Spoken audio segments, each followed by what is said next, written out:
February 1st, 2010. Scott Woods here, talking to Bob Dobbs. Hey, Bob, how you doing? Well, I just want to point out that it's the day before my 88th birthday, February 2nd, and this is the best place to have my pre-birthday party with you, Scott. You old Canadian you. Yeah. It's good to know. So, I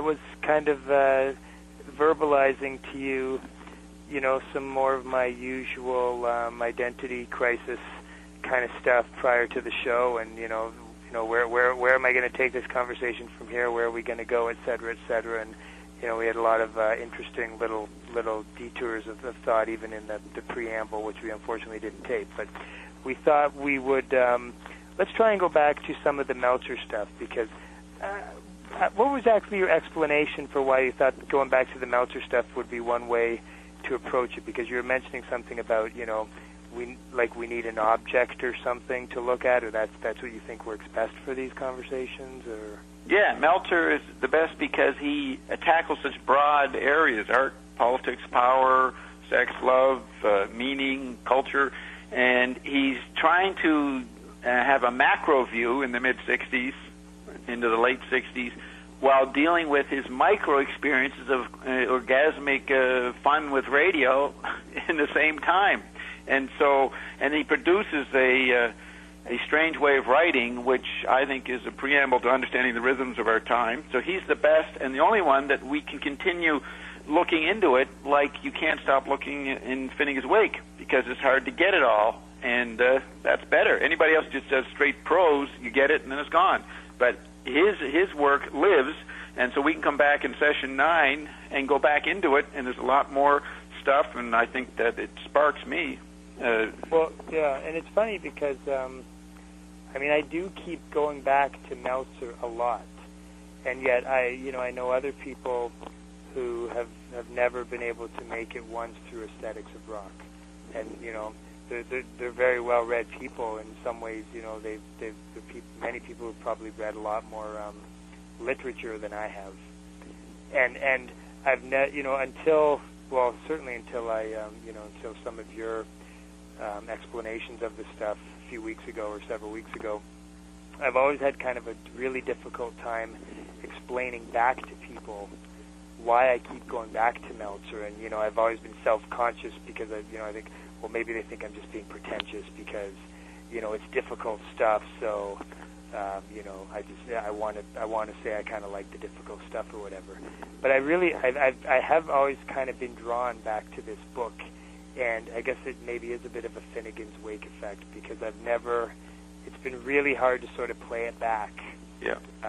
That's why I appreciate these chats about it, obviously, because you are kind of able to play it back in a way that is, it's beginning to make some sense to me. The whole, in particular, the whole concept or idea about being a tactile experience, and your definition of tactility alone is not, the normal definition of tactility as I've always sort of previously understood it. Right. What's really interesting about Meltzer is that he's influenced by Allan Kaprow, who was one of the fathers of the happenings art scene, and definitely Kaprow was a McLuhanite. And so since I say that McLuhan had the key to how to keep thinking about this strange, unthinkable territory we were moving into, that there is actually a McLuhan influence on Meltzer. I can see it, though he may not recognize it, but the dialogues he had with Kaprow, he may not know how much McLuhan was in there, but they are in there, and he's thinking around Kaprow and his friend Sam Perlman. Sandy right. Perlman. So that's what that's why I can use it. It's talking McLuhan stuff. Just the phrase "unknown tongue" is a total McLuhan thing, because that goes back to Finnegans' wake. So he's the most McLuhan-esque, whether he knows it or not. Yeah.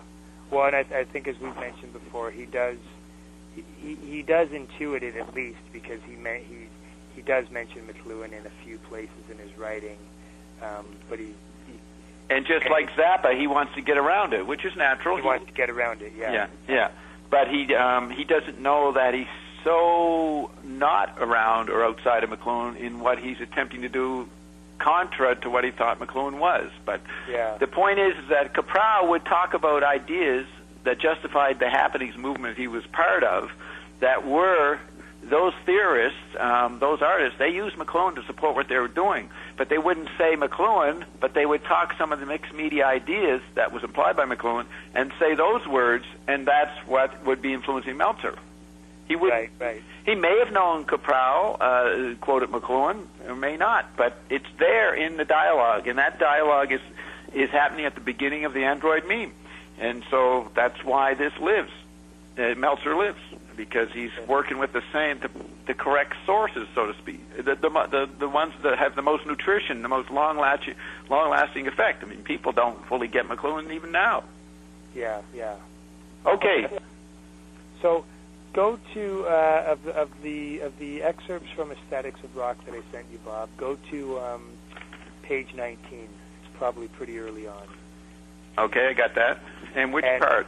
I'm interested in the second footnote on that page, footnote number 25, about influence. It says, influence, in quotes, contradicts, anti-historicism. Influence presupposes history. But for object expansionist rock, history is part of the object and not particularly a ground for the significance of the object. I have a really hard time unpacking the second part of that, and you can take a stab at that. But just the idea of influence is something I've come across a lot in the last few years. There's a few critics I'm familiar with who have kind of interestingly questioned the whole relevance or value of using the word influence. It really is one of those critical buzzwords almost that is kind of used as a shortcut often, like so-and-so is influenced by so-and-so. And obviously, you can get some legitimate information from using it. But I don't know, what do you think he's saying in the first part there? Influence contradicts anti-historicism. Okay. Influence presupposes history. Yeah, no, this is an excellent quote. And we were talking about discussing a third object rather than ourselves, and he has the phrase part of the object right in there, so this is appropriate. So let's go up to what he's footnoting. Referring to. Yeah, so he says, to avoid the difficulty in using given terms to explain a rock phenomenon, Thomas Thompson created for Life, 1965, Life magazine. Right. Thompson created for Life his own equally superficial terms, namely the Detroit Motown sound, Nashville sound, New York sound, Chicago sound, West Coast sound, British sound, and Phil Spector sound. He has also contributed the finest interpretation / misinterpretation That's great. of the genesis of rock in an illustrated chart. In brackets, charts are always fun. Well, I like that. In an illustrated chart, charts are always fun. Yeah, that's Bob. Yeah. It is too bad that the article did not appear a few months later, for new absurd connections of his branches became possible, with Ramsey Lewis demonstrating Thelonious Monk's direct influence upon the mainstream of rock, and Roger Miller doing the same by influencing the Fortunes. Then he says, however, I have never understood his exclusion of the Mormon Tabernacle Choir, for its impact on Jan and Dean is not too oblique, and this inclusion would have continued the influence of Thompson's religious branch. And then it goes into footnote 26. So, not knowing immediately what he might mean by influence and anti-historicism, I'll just go by what the words mean to me. So he says influence presupposes history. Now, he's picking up that it's a really discontinuous environment in music. That, Phil Spector's listening to someone before him, that inspires him to create something totally new, and then that inspires someone to bounce off Phil Spector. So McLuhan's idea that we live 200 years every decade, shows you the speed that's going on, and you don't have the span of time for a era or period to figure out the historical causes or what's going on before you shift to another era. And so McLuhan used to say that history was literary history, and he said history was a product of literacy and was limited to the book world, the Gutenberg galaxy, and is not relevant after 1945 because there's too much going on that you couldn't even begin to reduce it, simplify it to a linear historical record. So when Meltzer says influence presupposes history, That's right. If influence means linear cause and effect, billiard ball hits another ball, and then leads to other sequences like the domino theory, that is not the correct way to look at the phenomenon of rock. So he doesn't want to use influence, and he says it contradicts anti-historicism. Now, anti-historicism might be a technical scholarly term in the mid-'60s, I don't know. But it contradicts anti-historicism. One has to be an anti-historicism or anti-limiting yourself to literary lineage if you're going to look at anything after 1945. So he's saying that he's going to look at rock without any literary bias of influence in presupposing history. So he's objecting to this guy, I think, who seems to be putting a literary chart-like interpretation on rock. And, of course, just by doing that, it's going to be misinterpretation. But probably he likes the fact that the guy is trying to organize what is everybody's experience in the early 60s. Right. And it's what he himself is doing throughout his entire book. Yeah, he's trying to visualize what's going on. So then he says, see how influence, literary billiard ball, one thing influenced another. Ernst Mach or Riemann influenced Einstein, right, back in the 19th century. So influence contradicts anti-historicism. Maybe earlier he says he's being anti-historicist. Maybe he says that in there. So he's not into what Thompson is doing. Influence presupposes history. And there's no history going on here in terms of this happened and we know these people did it. In rock, you find out a group, you have a group that happens, say the Beatles, half the people die around them, half go to jail, others leave the group and create other musics, and on it goes all over the place. You know what I mean? Where does the Beatles begin and where does it stop? And then you have the audience's fan reaction, creating fan clubs and zines and all that. It's like a huge Niagara Falls of Beatledom that you don't say, well, so-and-so met so-and-so and then they did this. Those are factors, but they're nowhere near the whole experience. Okay, so he says, but for object expansionist rock, let's say that he means by that is that rock is huge. Any phenomenon is huge, so it expands the object, which is what McLuhan says, is that teen music, he said 50 or more years ago, is not music, it's an environment. So the whole other media that involved with the Beatle fad, that is larger than the music, and therefore the object of the Beatles has expanded. Right, okay. Right, so for rock is multimedia, not limited just to music or the lyrics, so it is an object expansionist situation. So I would, it's endlessly proliferating into unforeseen other spin-offs. So that's, I take that to mean that. But for object expansion rock, history is part of the object. Very good. We have, if pop music is the tactile electric experience, that involves all the senses, the eye, the visual sense, is part of it. So to write charts is, like my chart, a little throwaway as part of the whole dialogue. It's not something that you force everybody to study, except I do my chart because it's a very good chart. But anyways, it's also aware of itself as just being a linear layout, my chart. Right.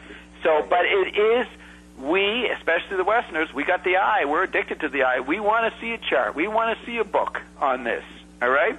So history is part of the object. It's not the whole, what do they say in postmodernism? It's not the totalist. It's not... Totality. Yeah, it's not the totalism, the totality of the explanation. So history is part of the object and not particularly a ground for the significance of the object. Perfect. Oh, you're using the McLuhan word ground. Even using ground, yeah. and McLuhan started talking about figure ground in the late 60s. Unless... I was going to say, that came later, didn't it? Yeah, it was more known in the late 60s, early 70s. Like maybe Take Today, he talks about figure ground. Okay, and this book, he could have written this in 68, 69, 70, but pretty well he's not going to be using it by getting it from McLuhan, I'm pretty sure, unless he read some obscure interview that Allan Kaprow gave him or something. But anyways, you can see Kaprow and them might have been using the word in general terms. And he may not mean it the way we do or the way McLuhan does. Ground is the actual general medium that's happening in the society. And the main medium in the mid-60s is the satellite environment, all right, and the beginning of the computer world. So that's the ground. But he's saying history is part of the object and not a ground for the significance of the object. Perfect sentence. But he's saying that it's a figure ground situation, and the ground cannot be literary history or the billiard ball connection domino theory. It is part of it, but you must include all the other multimedia forms of experiencing the Beatles. Right? And what is the significance of the Beatles? And the significance becomes beyond the rock industry. I mean, the Beatles are communicating to everybody, and everybody's involved. They're not reacting that way to a Smokey Robinson song or the Smokey Robinson phenomenon. But that becomes lumped into the Motown thing.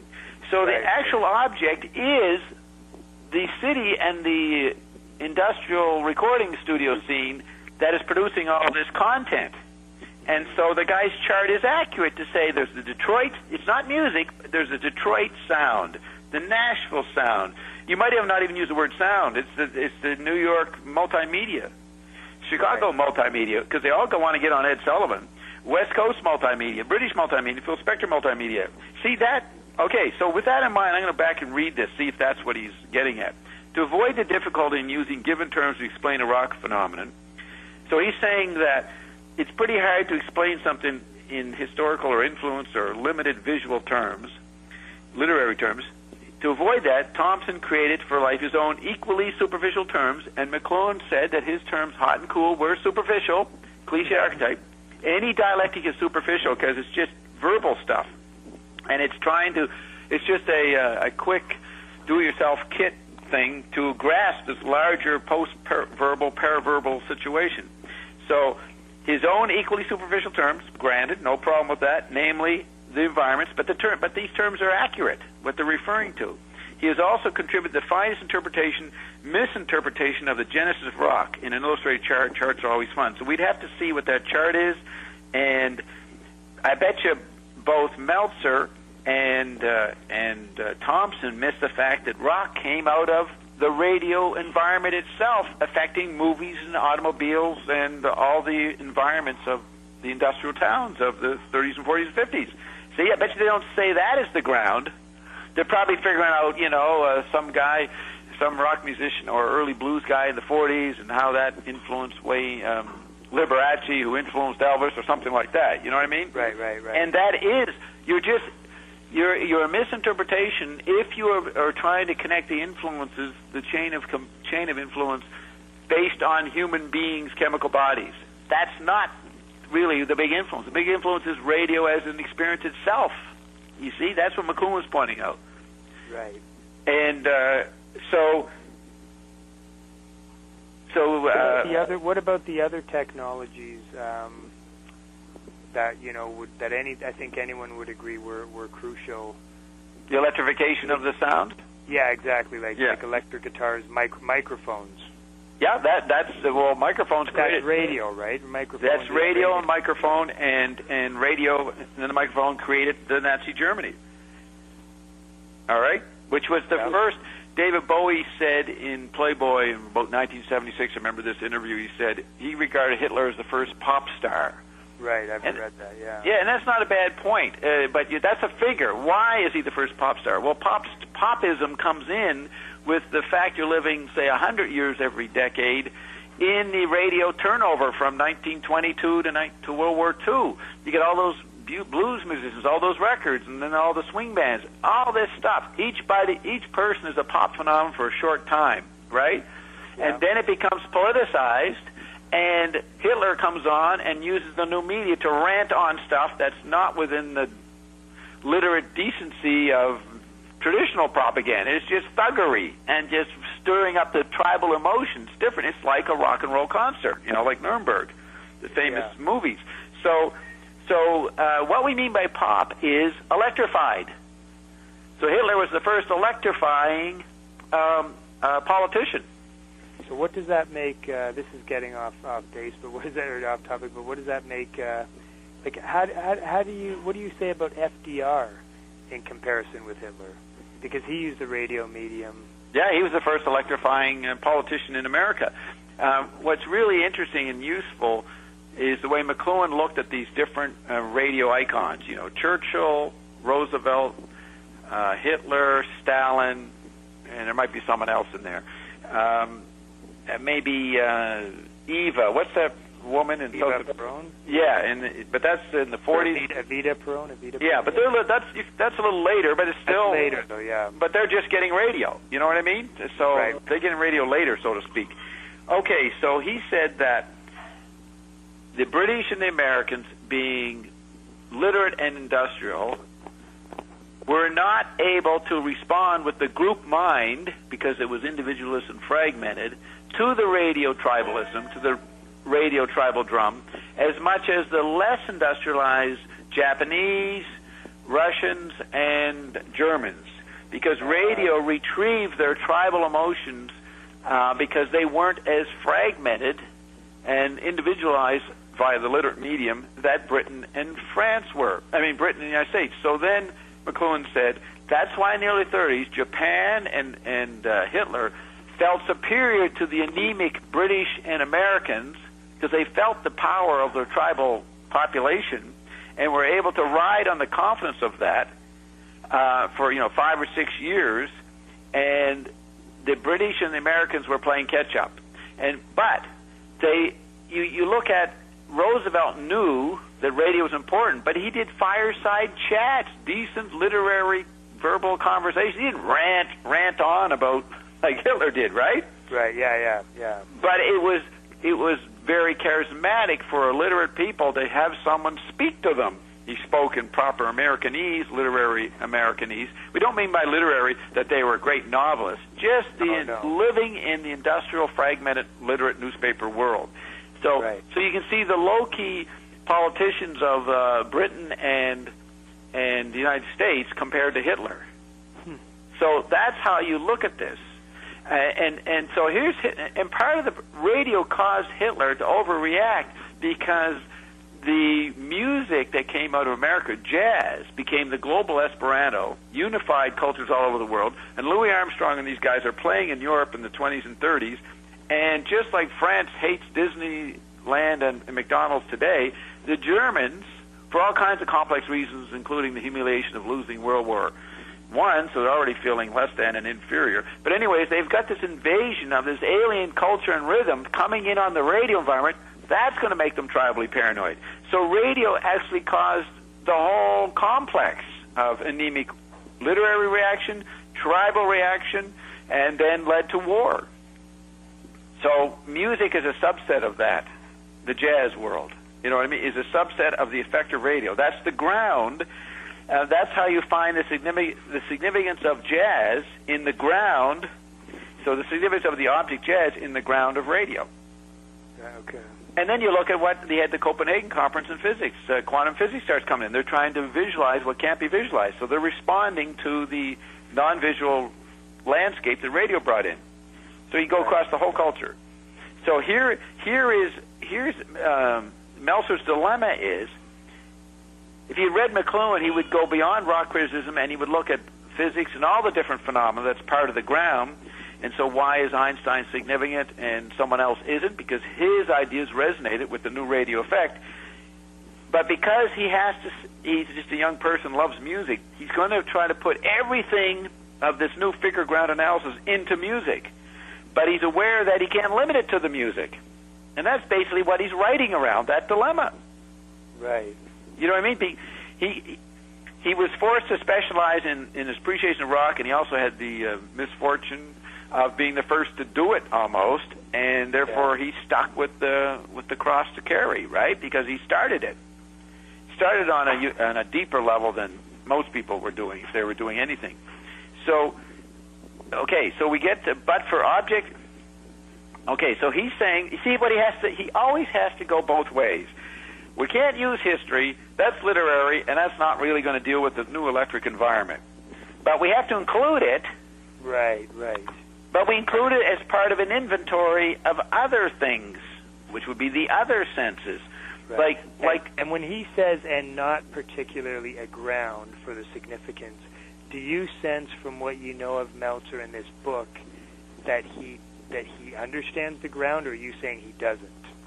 Well, I haven't read his book in 30 years, and I've only read bits of what you sent. So I just assume he doesn't get McLuhan's point because of the way he remarks on McLuhan. He's just way off, and just like he did in his interview with you, about Burroughs and McLuhan, ridiculous. So, but I can understand that he is influenced by McLuhan through Allan Kaprow and his professors in the culture he was in at university, at Yale.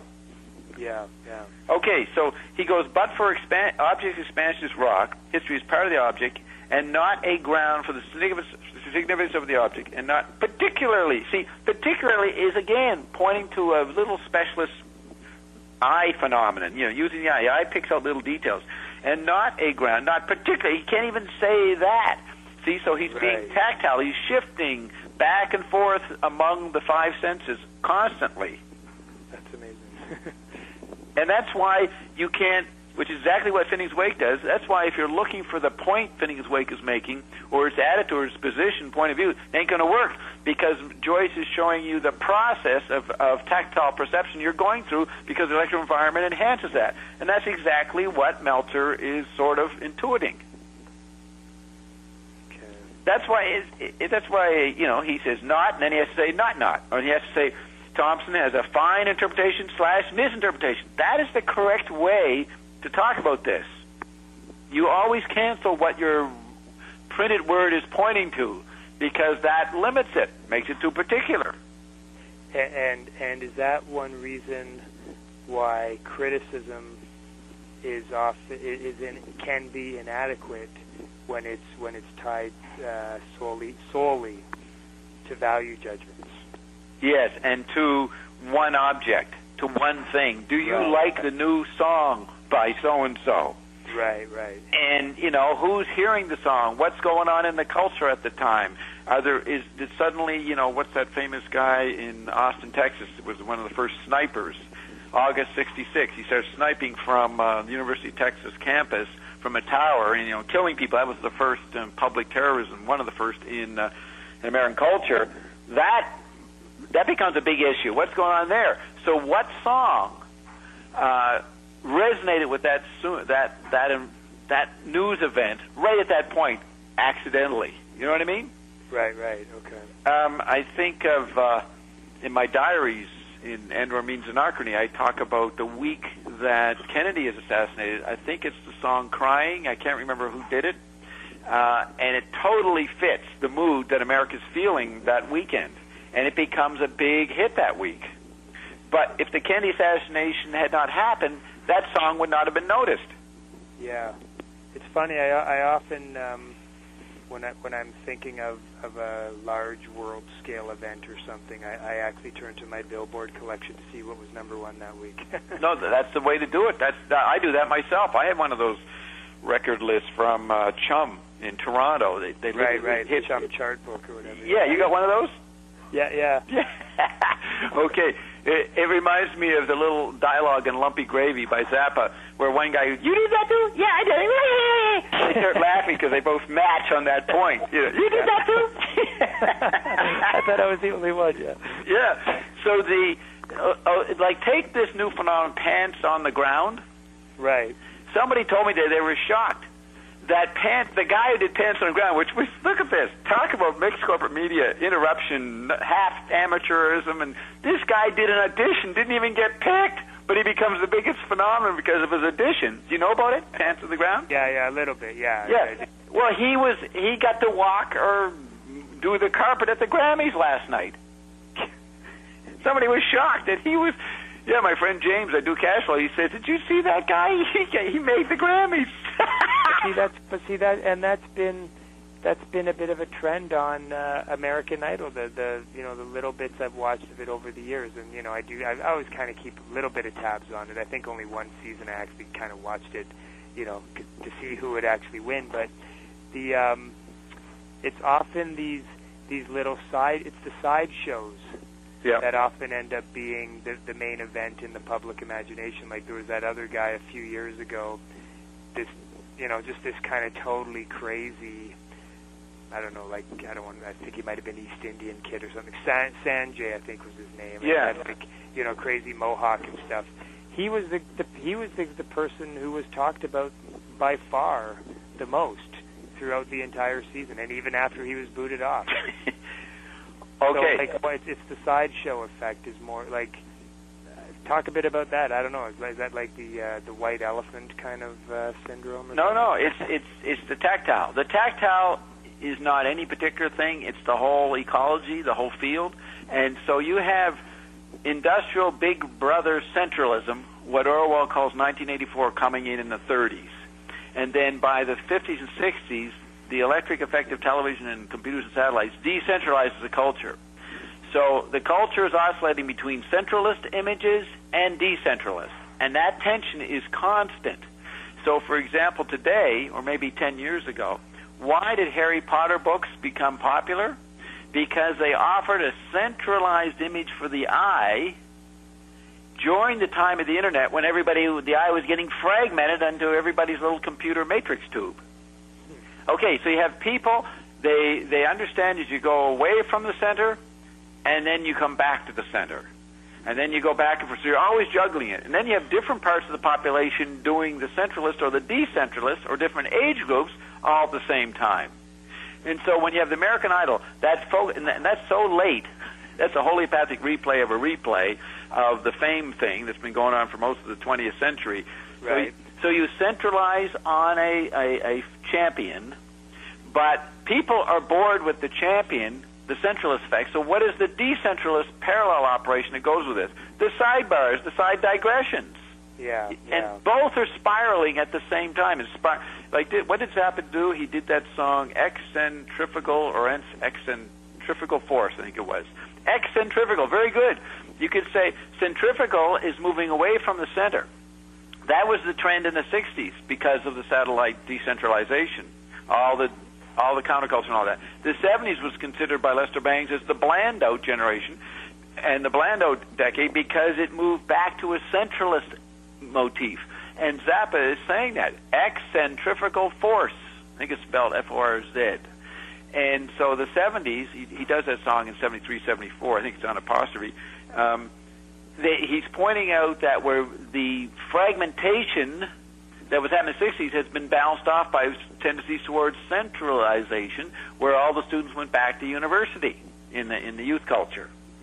Because they actually realized the revolution wasn't going to work after Kent State, and then people are actually going to shoot you.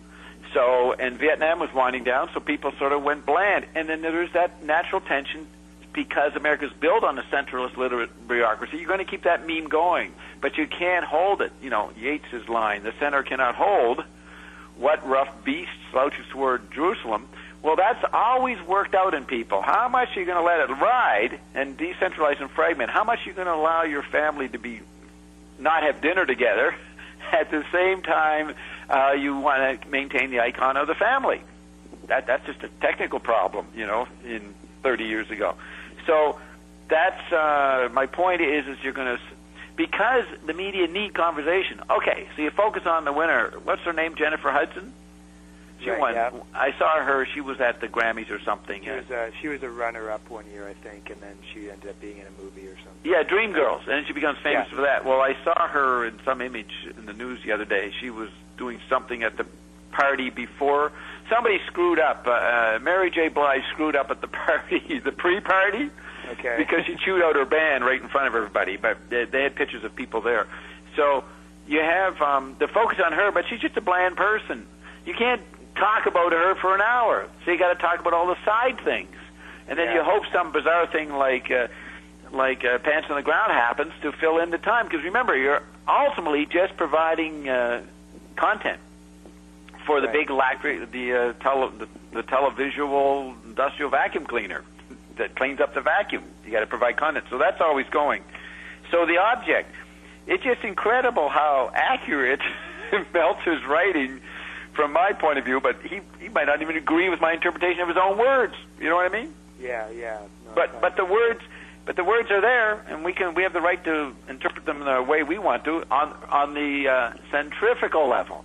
We don't have the right to carry that centrifugal personalized meaning interpretation all the way, because we are trying to standardize things here by writing a book, which is a centripetal force. It's moving back to a hierarchy, a visual hierarchy about what is the correct meaning. So look at the next thing. He said, "It is too bad that the article did not appear a few months later, for new absurd connections of its branches became possible, with Ramsey Lewis demonstrating Thelonious Monk's direct influence upon the mainstream of rock, and Roger Mill doing the same by influence of Fortune." See, in other words, you make a probe like a chart. You can't say whether it's right or wrong because so many things are going to pop up in the in the centripetal and centrifugal dialectic, that all of a sudden something's relevant. Like because a new phenomenon comes up because the media needs content. So Ramsey Lewis demonstrates Monk's influence, or the Fortunes do well, and Miller somehow influenced them. So that's why when Joyce wrote Finnegans Wake, he tried to put the whole book on each page, because all the elements that he was juggling in the book were relevant at different times, and you never knew when. Wait, say that again, Bob? Joyce tried to put the whole book in Finnegans Wake on each page, because he knew that something could be retrieved as he worked out the ostensible history line, the story, the novel, the plot. Something could suddenly show up because something happens in his radio environment. Hitler shows up in 1933, and he started writing the Wake in 1922, so he changes the Wake in that mid-30s because of all that's happening. And maybe he has to emphasize one part of the Wake that was on the first page that wasn't so relevant at that point, but now in the 30s is. So you put it all in, temporary hoik up an object, but the object is not the whole phenomenon. It's the figure ground process that's going on. Okay, yeah, that makes sense. Yeah, it makes sense. So let's look at his footnote. He says, however, I've never understood his exclusion of the Mormon Tabernacle Choir, as if the guy would even know it. But anyways, I mean, he knows it, but I bet you this guy doesn't know that the Mormon Tabernacle Choir influenced Jan and Dean. Or I think what Meltzer's maybe saying there is, or maybe he's not saying, but I don't think the Mormon Tabernacle Choir, outside of Meltzer, would have been allowed into the conversation about rock at that time. Right. I think it's really interesting. Like Mormon Tabernacle Choir, I mean, that'd be like the squarest of the square, right? But he's already sort of hearing. He's not worrying about that. Fascinating that he's hearing it in Jan and Dean, and it's like, yeah, maybe that. Why not? Yeah, maybe they were Mormons. I don't know if Jan and Dean were Mormons. But the point is that he's like a TV camera scanning everything more than just writing an article. So he can notice connections, and the article inspired him to make that connection. So the article, even though it's a misinterpretation, it did make him say this sentence. Right. And he makes a point, because he's saying, I'm noticing it, and the guy, the Life magazine guy, he didn't notice it. I did. Hey, point for me, right? Yeah. So then let's look at the footnote. He goes, as if I have never understood. I mean, that's ridiculous. Has he been pondering this for weeks? Think of all the things.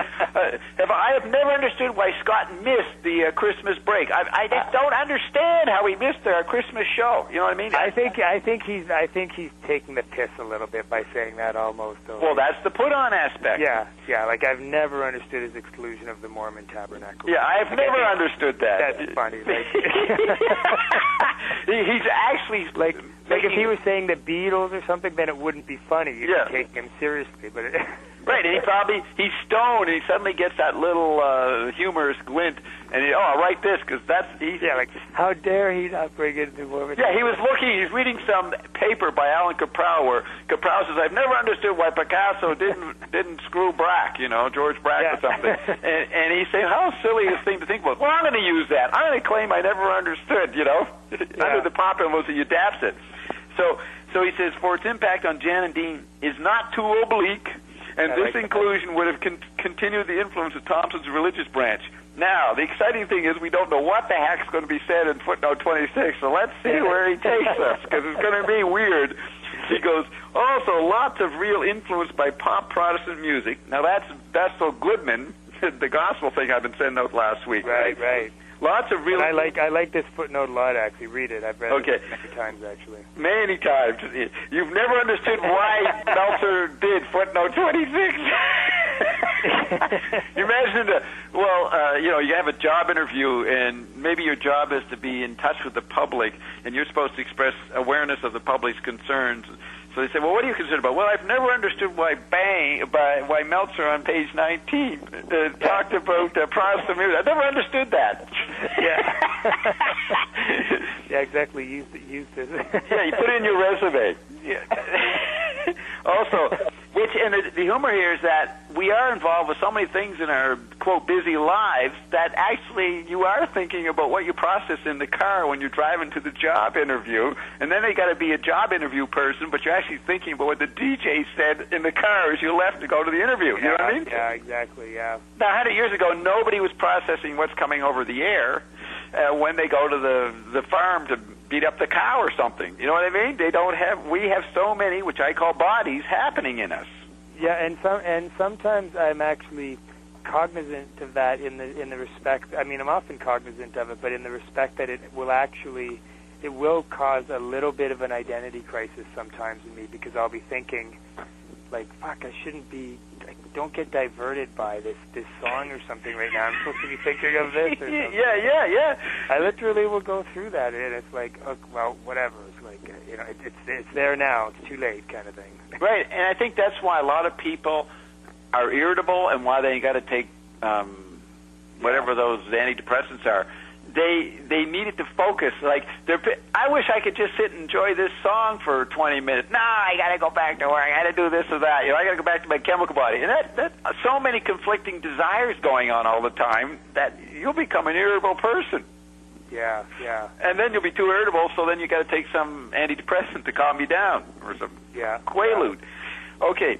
Also, he says, lots of real influence. Oh, there's using that word influence, by pop Protestant music on some phases of rock and rhythm and blues, as well as some direct appropriation. What the heck is this? Okay, just direct appropriation. How about the Brown Three Bells? I remember that song. You ever heard Three Bells? Yeah, I like that song, actually. 1960. I remember that. Yeah. How about the Browns of Three Bells and that kind of stuff? No, what's that kind of stuff? Okay, well, I don't know. I guess there's other songs like that. Or, yeah, I guess it's like the white sort of Protestant goody-goody kind of sound. But to go, you could not... Yeah, it's vague. It's vague. Though. But it's oral. You see, he's speaking. You could not write that kind of stuff in a master's thesis, right? But you can because he's just miming his chatter in a coffee shop with another person about what they're just hearing on the jukebox, you know? Well, and since you mention it, I mean, it's amazing, like, how few rock critics, particularly, like, in the first, 20, 30 years of the form existing, spoke that way.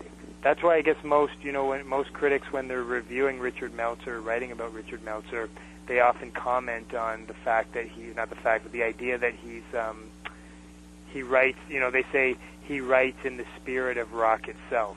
Yeah, he's not being visual or literary. He's miming the rhythms, I guess. Yeah, the rhythms and the tactile experience. And they would say he's miming the rhythms or the oral or the acoustic, not noticing what I'm adding to this. The tactile fact is what he's really miming, not just the acoustic. He's miming the whole tactile interplay of all the environments. You get that? You get what I'm saying? Yeah. But because he's including the rapid fan talk or enthusiasm, he can get away with saying that kind of stuff because actually it's better to say that because there's so much in the environment that you actually think, there's probably a whole bunch of other styles like Three Bells, so it is a genre. It's a kind of a stuff, as a certain. Yeah, and he's just, but at the same time, he's kind of tossing it out there a little bit. Yeah. You know what I'm talking about, that kind of.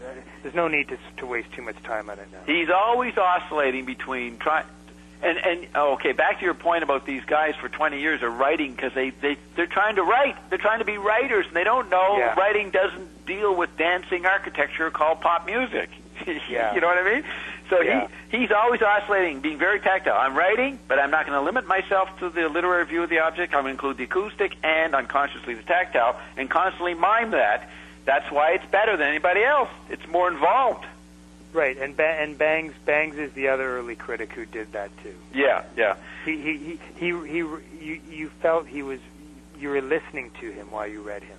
Yeah, I'm not sure. Had Bangs read Meltzer in '65? Oh yeah, they have I mean, I have to send you some more chapters from A Horror Like the Rest, Meltzer's anthology, because he has an entire section on his relationship with Bangs, like different stuff he had written about Bangs over the years. Hey, you got a job. You got a job. Buy me the book and send it to me. Yeah.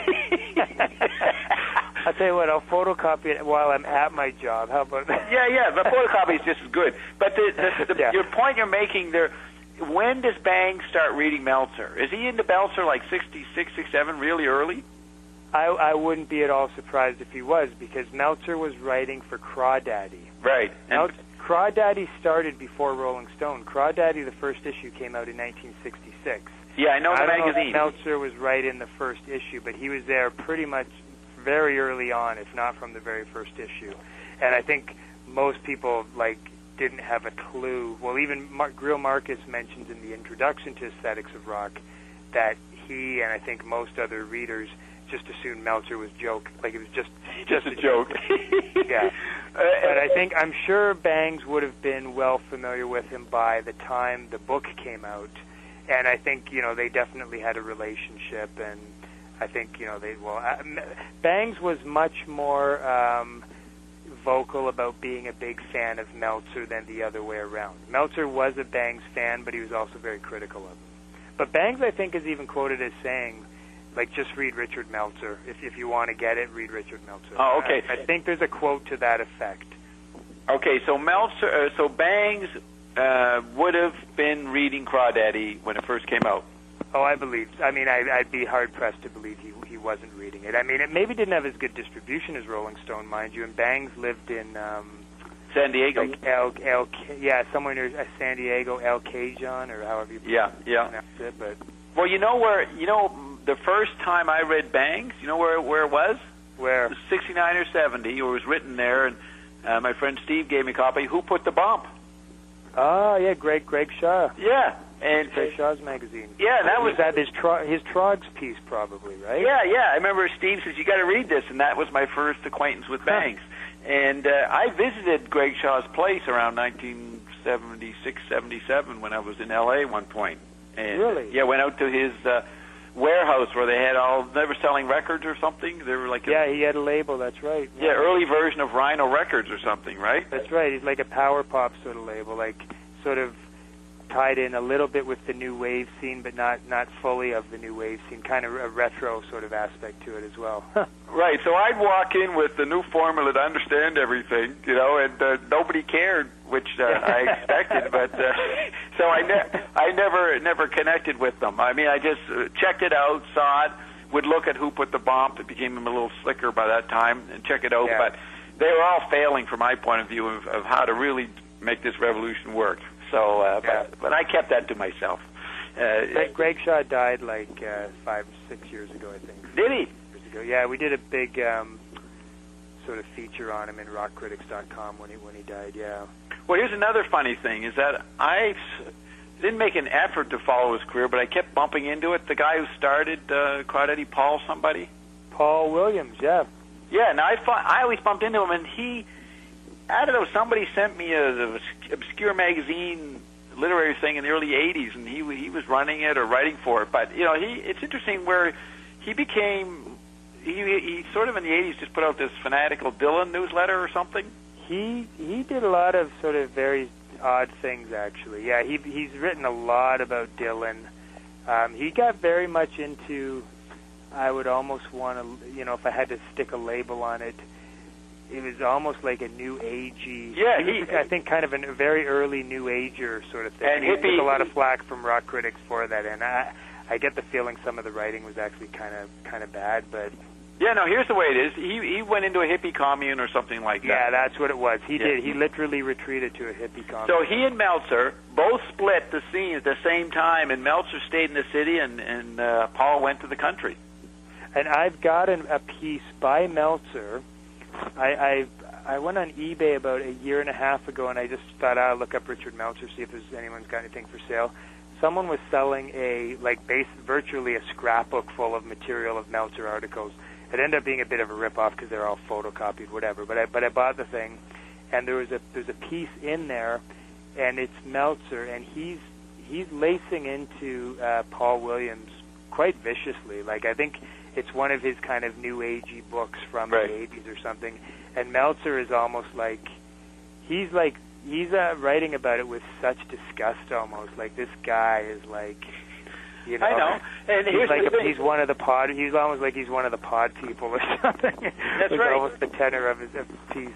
Right, and both of them didn't understand what was really going on. That's why I would not take sides in the situation. I'd explain both of them, their flaws and their services in the situation. But Meltzer, like in the Crossfire 80 style, he just wanted to find someone to yell at, you know. So from his point of view, Paul was a easy target, but that's not for the whole population. Other people would admire Paul and for demographic reasons and not like Meltzer. So it's the ecology and interrelationships is important. Now, what's really fun about having these dialogues with you is that those people that have listened to me for years didn't know that I was interested to go around and see Greg Shaw, you know.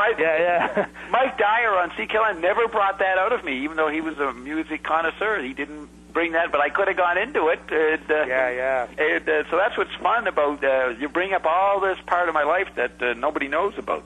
Not that it's important to anybody, but it's important to my fans that they find out about this part of me. Well, no, and it's great stuff for me too. I mean, you know, and we've got a big Paul Williams interview up on rockcritics.com and stuff too. It's quite interesting. He's actually very ill at the moment. Actually, is that right? There's even I contributed a little bit of money. There's like a you know, Paul Williams like needs some donations kind of thing. I mean, a destitute former rock critic, basically, you know, and I think his wife, who's involved in the music industry, I believe, as in some capacity, you know, just basically was kind of looking for some donations to help the guy out because he's probably got no health care or anything like that. So I don't know much about it though. I don't want to say what the details are. I don't know if it's cancer or what he's got, but yeah, he's got some life-threatening illness, which I think I've known of for a little less than a year now, maybe. Yeah, I had an idea there, something, don't know. It might come back. Something about the destitution of rock critics? Yeah, did you hear about the Thule Kupferberg benefit they did last week on January 22nd? Yeah, I saw a little thing about, I saw it on Five Bodied. Oh, yeah, well, that's right, I sent the review, and then Bob Fass is, the show that Scott just taped for me, I haven't heard it all, but I think he says he's going to talk about that later in the show. It's a 3.5-hour show, so I haven't heard it, but that's on the 29th, the week after. But there's a guy destitute who pretty well can't afford to live with his blindness that he's got, and he was born he's just 2 years younger than me, like about 86 now, born 1924 or 25. He's that old, eh? Oh yeah, he was in his 40s. You know, let's see, he'd be about 41 when he started with the Fugs. When he's in the Fugs, holy cow! Oh yeah, he's a whole phenomenon in New York Bohemia. I used to go along Spring Street and Prince Street in the Soho and see him. He'd be there at his little table and selling his little poetry books, and had some woman with him. And I gave him Bob's Me Ecology, and we talked about it. You know, other times I saw him. Yeah, he was a fixture in the village, and just still half destitute. And he had a cable show with a bunch of anarchists, which was pretty neat. But he's incredibly creative, just a doodler, a great creative doodler, and off the cuff, you know, limericks and poems and jokes and that. He's pretty interesting, pretty powerful creative force in the obsolete medium of being creative, and therefore destitute. You know. Yeah. His chemical body creativity is obsolete, you know? Okay. That makes sense. Right. Okay. What you're saying. Yeah, so he says, how about the Browns Three Bells and that kind of stuff, or Wink Martindale's A Deck of Cards? So he's saying you can have direct appropriation or be influenced by this pop Protestant music. Okay. Obviously, some of the weakest gospel singing comes from non-sarcastic imitation of traditional, respectable white church music. This is okay. I don't even know what this. I'm just reading the whole sentence. I don't even know what it means. It's good. And at least in rock, weakness is a groove. I love that. Weakness is a groove. Is a quotable line. Yeah, and then he goes, and there's Jew stuff too. With Dance, Everyone Dance, Having the Gila by Betty Somebody, which is totally appropriate because, you know, you've just heard it. How do you remember? Joyce does that in Finnegans Wake all the time. You'll name somebody who wore the gray hat, you know what I mean? Right. Because you just saw him on the subway, you know? And don't forget the bird's master move. Master move! See, there's no master move. It's all quantum fluctuations of nothing, right? Yeah. Master move from February 66 to March 66. Obsolescence by Monterey, a year later. Don't forget the bird's master move into self-generating piety and generalized, diffusely distinct sectarian, non-sectarian religiosity. Constantly tactile, constantly canceling, which I've done before, said that before, but if you didn't hear the previous sessions 1 and 2, that's what we mean. I'm just going to finish the paragraph and we'll go back to it. What's he say? And, of course, the cow sills are the wholesomely disguised familiar general religiosity. See, just making up categories as he thinks of the pattern, Yeah. It's just off the cuff. He's like a DJ making up stuff on the radio. It is, totally. And, of course, the cow sills are the wholesomely disguised familiar general religiosity moves suffused and strong as weak as hell. Religious music arrangements after the fact, and even some Jan and Dean, Indian Lake. No, that's pretty neat. Okay, how do we? Obviously, some of the weakest. Okay, so he says the word weak, and he knows it's weak within singing, but in the electric environment where all genres only have a lifespan of 2 weeks or something, and then they're recycled, that it's okay that weak music can actually, like that's like a Roger Miller song or the Singing Nuns or something, this weak music actually gets popular for a few weeks because it's a respite by all the other hectic Rolling Stones, Beatles, British Invasion stuff. You see, there's a fixed ground thing going on, and so weakness can be a groove in the radio medium, but not regular gospel singing, which is in the boring literate church. You see? Obviously, some of the weakest gospel singing, especially Protestant, but not the Vestal Goodman style, but, Protestant churches are pretty dull music, right? Ben talks about that in the last thing we did with Ben Watson about how hateful the music was. There's the sort of thing that turns you off of going to church and listening to gospel music. Yeah. And then he finds Vestal Goodman, powerful. Obviously, some of the weakest gospel singing comes from non-sarcastic. Now, that's interesting. Imitation of traditional, respectable. Okay, so you got traditional, respectable white church music is dull, dirge Protestant music. Yeah. And then you can have a non-sarcastic. Right. So gospel singing is sincere, and it's building, and it's an American upscaling of the British dirge. Okay. So the weakest gospel singing. So it's weak because it's non-sarcastic. So do blacks do sarcastic gospel singing? No, that sounds odd. Yeah, but I would never. Gospel music would be one form of music. I don't think sarcasm. Well, okay, you know what he might mean? He's saying that the Browns and Wink Martindale is sarcastic. Is sarcastic because it's not in church, so it's in the radio medium. But obviously, right. Yeah, it's on the radio. Exactly. Yeah. Right. So some of the weakest gospel singing, that means in the church and on the radio, comes from non-sarcastic. But you get sarcastic because if you're the Bells, you're going to put this gospel thing on the radio for teens. You're already going to have a detached view of it and wonder if it's going to take. Right. Right. Okay, so obviously some of the weakest gospel singing comes from non-sarcastic imitation of traditional, respectable white church music. That makes sense.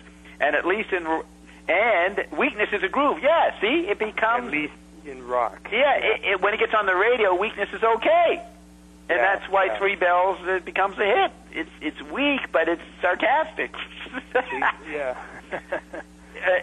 Unconsciously, and then he goes, "There's Jew stuff," meaning stuff that comes from Jewish religion music, I guess, right? Right, Have a Nagila, yeah. And there's Jew stuff too with Dance Everyone Dance, Have a Nagila, which I don't know if that's even matchable, but he's thinking that it's matchable. No one else, I don't know if anybody. You know the song Dance Everyone Dance?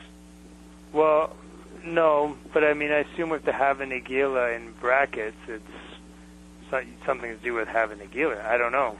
Yeah, you don't know whether they do match. I mean, would a Jewish variation on that or something? Yeah, we don't know whether a Jewish person would agree with would hear Have a Nagila in Dance Everyone Dance, which is another example. This is just quantum particles. It just comes and goes, and even pointing out any pattern about it is silly. But he's writing and he's thinking of it, and he can't remember who did it, And a Jewish person may not agree that it's like having a gila, but he hears it, and that's good enough, because he's just masturbating. You know, he's just pumping up pattern recognition that he wants to do. Yeah. Whether it's science, art, or politics, doesn't matter. And then he goes, and don't forget the birds master move into self-generating piety and generalize diffusely distinct sectarian, not sectarian. Oh, that makes sense. Think of what do the birds do? To everything there is a season, right? Right, yeah. Okay, so that's a nice, serious, platitudinous song, and it has piety. So master move into self-generating piety, that somehow would be piety in the radio. You don't generate piety in the self-generate piety in the church because it's already there and you don't even generate it. But when you go on radio, you self-generate, you create radio piety. You know what I mean? Right, yeah. So they self-generate piety and generalize diffusely distinct. Diffusely is like a centrifugal. Distinct is centripetal, if you think of a concrete centralized image, right? So he's saying decentralizing and centralizing. Diffusely distinct. Then look, that is, if you try to read that as a normal prose reader, it's absurd. He's contradicting himself. Putting it into literary terms. Yeah, and it doesn't make sense. But if you know he's pointing to a tactile thing that includes both sides all the time, it's perfectly right to say that. Diffusely distinct, sectarian, non-sectarian, religiosity. It's general religiosity. That's another way of saying piety. And they created it. So they made a master move into piety for the electric age, and a religiosity, which it was non-sectarian because it's not in a church, so everybody's hearing it. It's discarded. It's on the radio, so it's not in any particular religion, and it's sectarian. It's sectarian because it's, what would be the sect? I mean, well, it's Protestant maybe, but it's not that because it's on the radio, and they created. And diffusely distinct. Now, take another way. You have a kind of distinctness. When you get into radio experience, something is diffusely distinct because everybody's listening to it at the same time and projecting their own content. Right. So actually, they are not necessarily in that phrase contradictory. Or, to be tactile, you say diffusely distinct. But he might.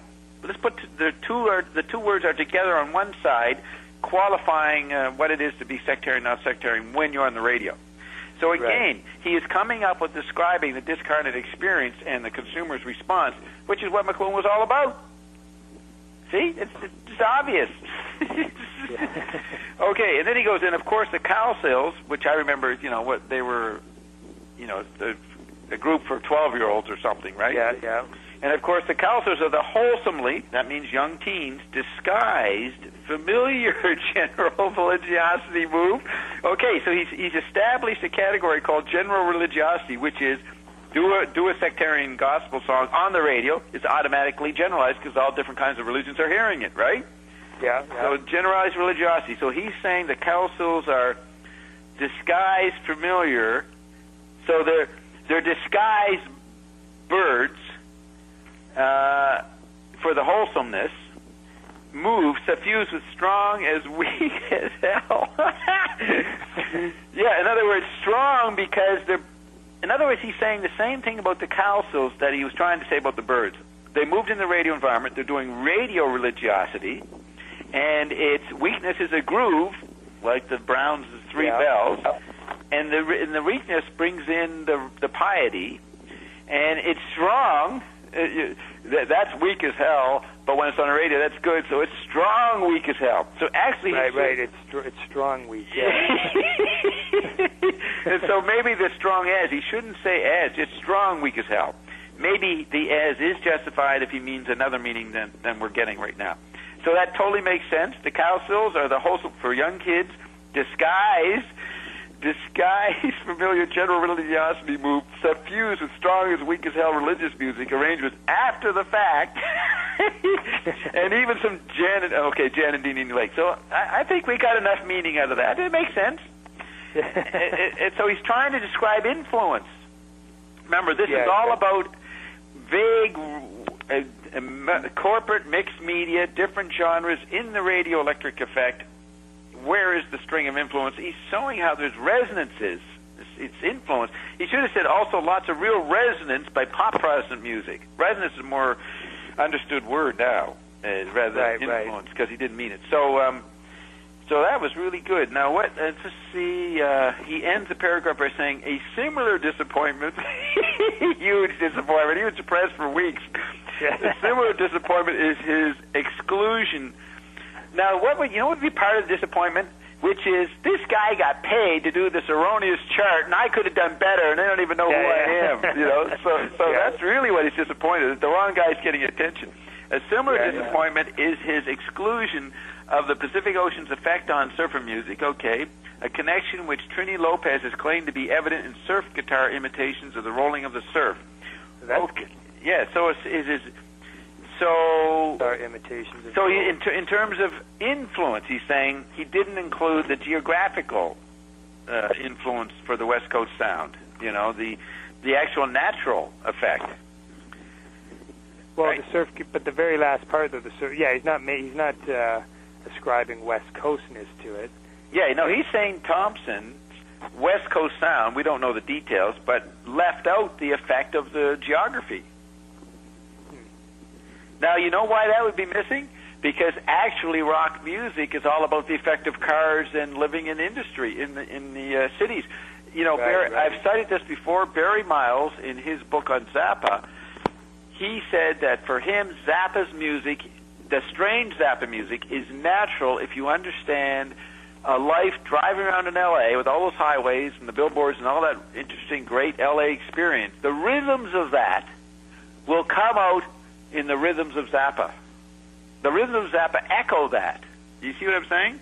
Yeah. So he's pointing out the industrial landscape and the second nature, not first nature, second nature influence on the kind of music that comes out of L.A., the Zappa L.A. sound. And that's why Thompson, I'm winging just like in this commentary, just like Meltzer. Right. I'm making up an instant explanation that Thompson was right to exclude natural effects because they're so puny compared to the industrial effects of the world that people actually live in. Right. That's amazing. Yeah, so that was a great paragraph. Now, we're probably close. It's getting near 1 o'clock. Close to the end. Yeah. But I just want to tell our listeners, you're going to get more beautiful explanations of every paragraph because Meltzer evokes all this stuff. Yeah. I mean, it is amazing. I don't know. I mean, when you're reading this stuff, I have to wonder just how much was he just sort of channeling something that he didn't fully understand, but yet he's intuiting. It's really weird. You have to understand the crew. He was hanging out with a leading artist, Allan Kaprow, and he's at university, and he's having the experience. He's on the leading edge of what youth were experiencing in the 60s because he's in New York. He gets all the good stuff pretty quickly, and in that mix, that's what he was in an educated environment, so to speak. No, we won't say. He was in an inspired environment with Allan Kaprow. Right. And he had time, he had the luxury of being stoned and had the time to listen to all this stuff and reading philosophy at the same time. So your question was he channeling? He was channeling the obvious second nature influences all around him in his educational environment. Yeah. I mean, he's at Yale. You might think of an Ivy League as sitting in a classroom, but half of his day is listening to the radio. Yeah, that's right. While he's at Yale. And, you have transistor radios, you can do that. I mean, if you think of people in the 30s, like McLuhan went to Cambridge, he might hear the radio when he goes back to the home he's boarding at, and they have the radio on down in the living room. He might hear it, but he can't hear it in class. You know what I mean? Right. Didn't have transistor radio. But you can take the radio with you into the classroom, as Meltzer probably did. Yeah. So, I want to just, with that great exegesis, I'm going to read the next paragraph, not go into it, but just see if we can make immediate sense out of it based on what we said. He goes, I think it's a good paragraph, yeah. Yeah, not so surprisingly, often rock and roll content is itself confusing, if not utterly baffling, to the expert and unaided listener alike. So he's actually continuing to address Thompson, right? Yeah. And I totally you should know, if you understand me, how to explain what he's saying there. It's a correct point, and there's a reason why. In the earlier days of rock, songs like Get a Job by the Silhouettes and Huey Smith and the Clowns, Don't You Just Know It. I love reading this stuff because it brings back all the music. I can hear it. Yeah. It's a good encyclopedia of great, obscure stuff. Absolutely. In the earlier days of rock, songs like Get a Job, oh, by the way, that's what Joyce was doing in Finnegans Wake. He was trying to throw in everything to evoke all kinds of sensory memories from any medium for the reader. Right. Because he was showing you how you were stimulated by the incredible industrial environment you were living in, which included all this new software radio effect. So, in the earlier days of rock, songs like Get a Job with the Silhouettes and Huey Smith and the Clowns, Don't You Just Know It, were virtually impossible to decipher.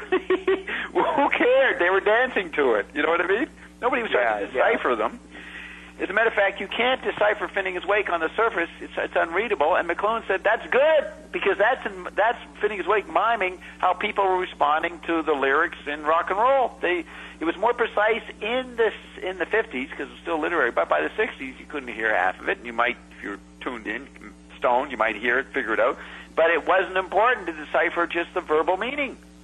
Right. Well, and that, isn't he just saying that he's just merely describing? I mean, that was the effect it had. He's describing the effects. He's not giving the causes. I'm giving the causes.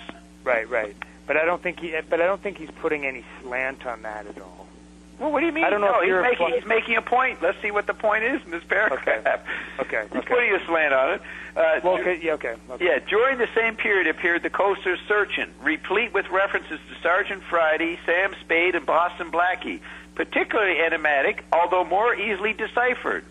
One strange metaphor is found in, quote, I'm going to walk right down that street like Bulldog Drummond, end of quote. A song known as Around and Around, and he goes, something like that. He didn't get time to look it up, right? There's some book, Finnegans Fluke or something, some book like that by Joyce, okay? Yeah. A song known as Around and Around, something like that, was mysteriously just that, a dizzying repetition of that single phrase. Now, it's a literary approach. He's in college, he's reading, he's getting literary, and he wants to decipher stuff. Nobody's worried about the dizzying repetition of the thing when they're dancing to it, right? So he's ridiculous even making these issues, but he's writing a book, so that's what you do when you're a book, right? You get concerned about these big disappointments. I can't decipher the lyrics. More recently, the Beach Boys' Help Me Rhonda has proven itself a decoding problem. What D. Gerber found it to say was, quote, since she put me down, I do it in my pid. It's like a Finnegans Wake sentence. And then he says, the last word of which I later admitted to head or bed, just as meaningless. The Beatles' Night Before refers to several different periods of time with little coherency and consistency, if any. It may be merely an uninterpreted deductive system, but the rhetoric of the rock song is predominant, and logic isn't even allowed to be clear enough to be confusing. And in the name game, Shirley Ellis presents confusion plus deep complexity, heightening that which accompanies the learning of any new game by sticking the instructions in the song that can't be slowly examined or immediately reread. See, it's happening too fast. Yeah. You can't reread it. Okay, so that's lots of stuff. We can go into that next time. More. That's good. It's very good. He's providing great fodder for our classroom. Yeah. Okay.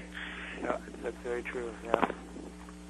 I am finished. I am, as I would say, I am incomplete. Okay. Okay, that sounds good, Bob. So, okay. We're back on track with some Meltzer stuff, and we'll forge ahead with that. This will be fun forever. We can do this for many years. Yeah, well, I think that's a good approach, definitely. Yeah, we work with Scripture. We work with Scripture, Meltzer, the Old Testament of Meltzer. Yeah. And we create a New Testament out of this. That's right. Okay, so we'll be back in 2 weeks. Thanks, Scott. Sounds good, Bob. Talk to you later. Okay. Bye-bye. Bye.